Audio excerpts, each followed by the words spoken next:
मुझे I thought कि आज पॉलिटिकल पार्टी सारी बात करेगी कि ये जो एक साइलेंस आ रहा है उसमें तो 2008 का तो उसने कहा ना साइलेंस पीरियड, ये तो बिल्कुल, ये तो साइलेंस पीरियड तो इलेक्शंस का था। हालांकि इलेक्शंस में भी पूरी दुनिया में एग्जिट पोल्स होते हैं और ऑफिशियल रिजल्ट से पहले सारे चैनल्स बता रहे होते हैं, एग्जिट पोल्स बता रहे हैं मुशर्रफ नवाज जीत रहे हैं, नहीं जीत रहा, इतने से है। ये जो आया, मेरा ख्याल था कि पॉलिटिशियंस बोलेंगे, कोई नहीं बोल रहा। पीटीआई ने सिर्फ इस पे एक प्रेस रिलीज निकाली है, हार्ड हिटिंग। लेकिन प्रॉब्लम यह है कि जो मसला फ्रीडम ऑफ स्पीच का है, जब अगर पीटीआई की बात है तो उसको बनाते हैं अच्छा आप तो पीटीआई वाले हैं,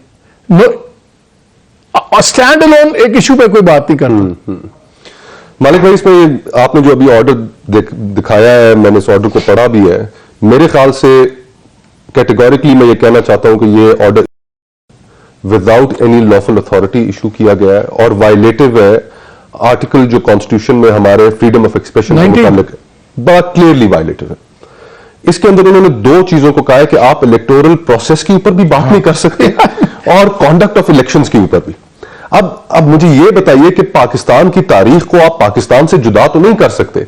अभी ये प्रोग्राम शुरू हुआ तो आपने मौलाना फजलुर रहमान साहब की स्टेटमेंट सुनाई जिसमें उन्होंने कहा कि 2 सूबों के अंदर हालात ऐसे नहीं है कि इलेक्शन तो कहा पैसे चल रहे हैं। तो एग्जैक्टली तो जहां पर पॉलिटिकल लीडर्स ये बात कर रहे हो तो वहां पर आप मीडिया के सर पर बंदूक रख रहे हैं कि आप ये खबर ना चलाएं, नंबर 1। और नंबर 2, फिर आप उसके ऊपर गिलाफ ओढ़ रहे हैं, उन हाथों पे दस्ताने चढ़ा रहे हैं सुप्रीम कोर्ट के, और वो भी कि सुप्रीम कोर्ट के ऑर्डर का वो ऑपरेटिव हिस्सा नहीं था। आपने ठीक कहा। स्पेकुलेशन से की क्या मुराद है आपके ख्याल में? स्पेकुलेशन, अगर आप और मैं बैठ के 4 चीजें हम डिस्कस करते हैं और हम उससे एक इन्फॉर्म्ड गेस लगाते हैं, अंदाजा लगाते हैं, यार इस तरह हुआ तो अब ये ऐसे होगा।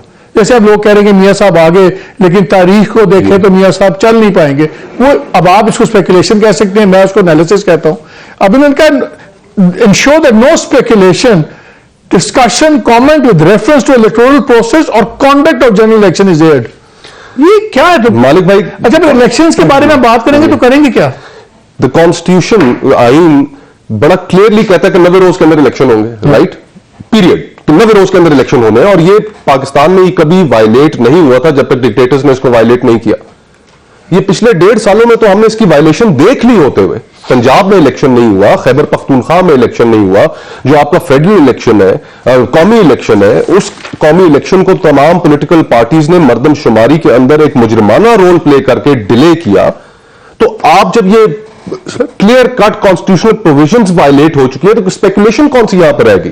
इस मुल्क के अंदर तो ये चीजें हुई वो सारा डाल रहे हैं ना, चीफ जस्टिस ने ये कहा उनके ऊपर डाल रहे हैं, और जो उनके ऑर्बिटर डिक्टा रिमार्क्स थे उनकी बेसिस पे पाबंदी आ रही। वो अब मकसद तो सारा का सारा जो नजर आ रहा है वो तो ये कि आप इलेक्टोरल प्रोसेस को एक पूरा मीडिया को आप साइलेंस करना चाहते हैं। ये गैगिंग ऑर्डर है कि आप गैग करके उसके अंदर आप अपनी मर्जी की जेरीमैंडरिंग भी करें। आपने जिस तरीके से डीलिमिटेशंस की, गार्डियन का अंदर वो आर्टिकल आपने उसका जिक्र भी किया, वो भी छपा। उन डीलिमिटेशंस के ऊपर पॉलिटिकल पार्टीज को अभी तक इतराजात है। फिर उसके बावजूद अब अगर ये गैगिंग ऑर्डर आप अपनी जगह पर बरकरार रखते हैं तो इसका नतीजा क्या निकलेगा? नतीजा ये निकलेगा कि आप और मैं और बाकी सारे हम इस पे चैनल पे बैठ के मौसम का हाल डिस्कस कर रहे होंगे और लोगों का जो मैंडेट है वो उनसे चोरी किया जा रहा होगा और आप उस पर बात नहीं कर सकते। सोशल मीडिया जो करेगा फिर कहते हैं जी सोशल मीडिया ही करता है। मुझे बुझा ये बताएं, अगर chief justice of the country अदालत में ये कहें कि अगर आपने बात करनी जाके अपनी बीवी से करें, for me that is politically incorrect statement और एक सक्सेस रिमार्क है। बट अगर वो इस तरह की बात करें तो फिर इंस्टीट्यूशन तो फिर क्यों और लेगा ना। देखिए उसमें जो उनका जो ऑर्डर था, कई दफा हमारे ऑर्डर में तो जज साहबान कमेंट्स देते हैं और वो चीजें बाद में ऑर्डर में रिप्रोड्यूस नहीं होती, लेकिन उन्हीं कमेंट्स को आप बुनियाद बना के इस तरह का ऑर्डर नहीं जारी कर सकते। और फिर जो दूसरी बात है सबसे इंपॉर्टेंट मालिक भाई, कि फ्री एंड फेयर इलेक्शन का फ्री मीडिया के बगैर तो तस्वुर ही नहीं है।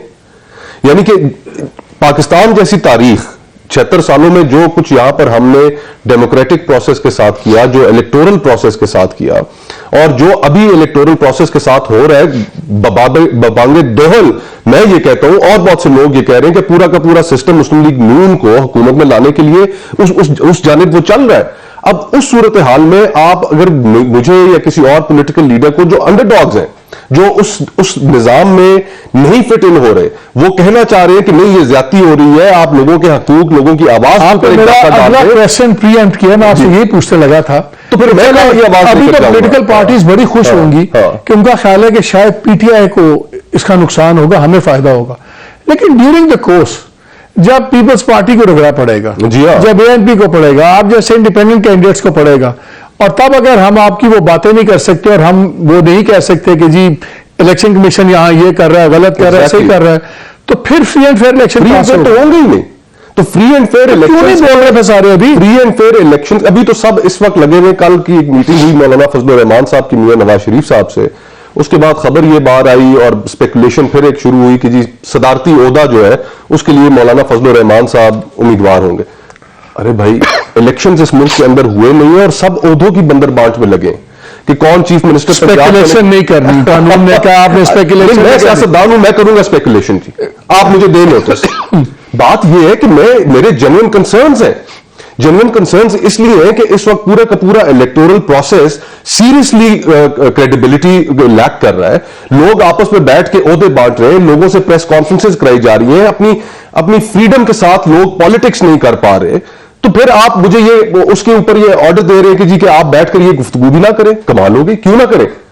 ये हमने अगर नहीं गुफ्तगू करनी तो आप इलेक्शंस का मुस्तकबिल खतरे में डाल देंगे। अगर इलेक्शन का मुस्तकबिल इस गुफ्तगू से खतरे में पड़ता है तो ना समझो अच्छी बात है कि खतरे में पड़ जाए, ताकि हम ये बहस तो करें कि हमने इस मुल्क के साथ करना क्या है। मैं तो फ्रैंकली, मेरे तो कैड कॉलेज के सीनियर हैं दोनों साहिबान, सेक्रेटरी इलेक्शन कमीशन भी और चीफ इलेक्शन कमिश्नर भी।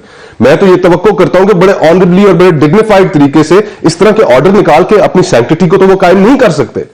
अगर उन्होंने अपनी सैंक्टिटी को कायम करना है इलेक्शन कमीशन ने, तो फिर इस तरह के ऑर्डर्स को न सिर्फ एक्शंस होगा, थ्रू कमांड्स के साथ। मोहसिन साहब ये बताएं, जब इस तरह के ऑर्डर्स आते हैं, ये तो बल्कि उल्टा तासुर ज्यादा मजबूत नहीं करते कि कुछ छुपाने की बात है और इसलिए मीडिया पे कदगने लगाई जा रही है कि चीजें सामने ना आए।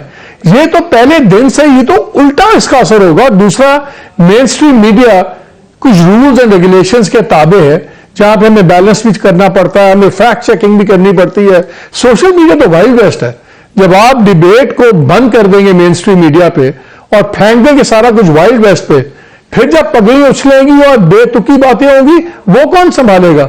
ये हैव दे गॉन बॉन्कर्स? किसी को समझ नहीं आ रही ये बेसिक बातें हैं कि जब आपने कोई किताब बेचनी हो, ना बिक रही हो, आप उसको बैन कर दें, फौरन बिकती है। आप कैसे ये इस किस्म का, अगर आप ये तासुर चाहते हैं कि फ्री एंड फेयर इलेक्शंस हो रहे हैं इस मुल्क में और इलेक्शंस पे बात बंद करवा दें इलेक्शन कमीशन पे, तो क्या आप उल्टा तासुर नहीं मजबूत कर रहे हैं? अच्छा मालिक साहब, ऐसा है कि फ्री एंड फेयर इलेक्शन ये बड़ा ही मजे का जुमला है, लेकिन मुझे